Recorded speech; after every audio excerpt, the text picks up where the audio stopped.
Well, Phyllis, it's the first of many coming up, 2016. Happy New Year. Happy New Year to you, yes.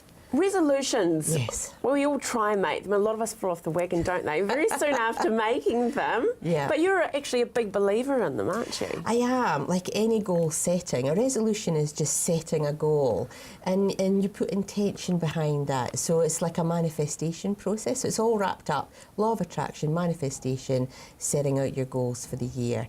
And when you really put some energy behind it, you can be really quite successful in achieving your goals with this little recipe for success that I have. Well, the recipe is all about the pea, isn't it? It's all about the peas, and yes. not the veggie one. No. No, it's about the 5 Ps. And this, it comes from a book called Think and Grow Rich, and they are planning, preparation, persistence, passion and power. And I know I have and my husband, we've used this recipe for quite a few years, certainly since the quakes, because when you start from ground zero, you've got to plan, prepare, and you've got to be persistent. Right.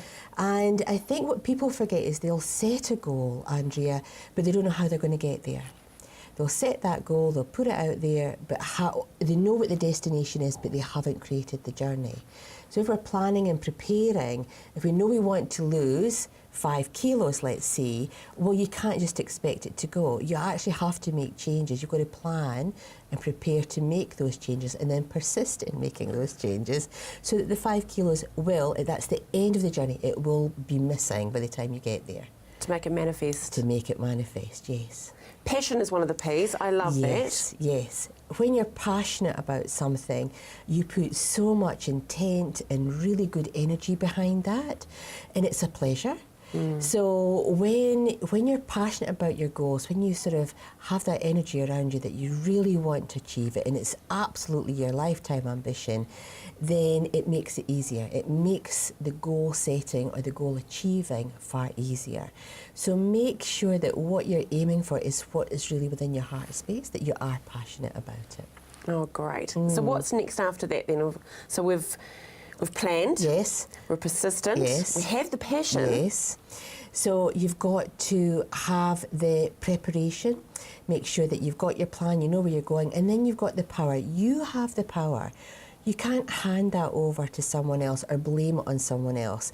You know, I didn't lose my 5 kgs because you maybe had a cake or 2 in between all that. You know? Yeah.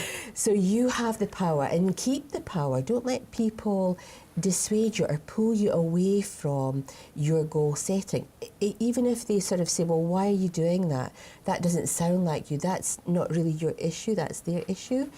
So you are in power. If you want to get a new job this year, then set your mindset as to what is the kind of job, when would I like it, what is the wage bracket, what was the position I would like. Think about all of that and then start to prepare for getting yourself in a position to achieve that job. So be quite specific about what you want. Yeah. Be really specific, because if you are really specific, then you know what the end goal is. If you're wishy-washy, oh, I'd love to get a job sometime this year. Well, sometime this year, we've got 12 months. But if you can say, well, I'd like to get a job this year in PR consultation, working for a large organisation by the end of May, that's a plan. And that's something that you can work towards. You've got between now and May to look and see what's out there. Look at your CV, look at your appearance, get your job interview skills up, put the word out, get people to help you, and keep the passion. See yourself in that job. See yourself achieving that goal. So visualising. Yeah. But always stay in your own power and don't let someone disempower you by saying, oh, I don't think you'd be good at that, or I don't know why you've got that goal, or do you think that's achievable? You have the power to make it happen. Stay within your bubble. Yeah. There'll be a point, though, where you need to reevaluate maybe your goal? Yeah, absolutely.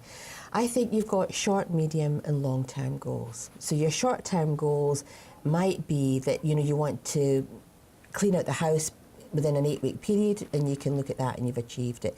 But your long-term goal might be to sell your home. So your long-term goal might be an 8-month sort of buy-in time. So maybe 4 months in, sort of think, well, actually, do I really want to sell my house in 4 months? Is that a good time? Is that the right time? Okay. So have your goals in such a way that you can keep reviewing them. And I think that's maybe something that Michael and I do a lot we spend a lot of money on coffee. Oh, I bet you do. Because Now, we do speaking of that. coffee, I know we'll have one very shortly. Yep. What is the card for the week? So the card for today is, it's a feather card. And I thought I'd use angel feathers. So the one that we've got today is the prosperity card, which I thought was really interesting. I pulled it out of the deck this morning.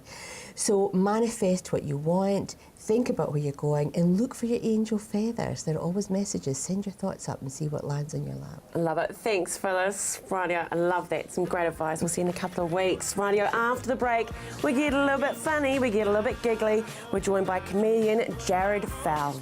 See you soon.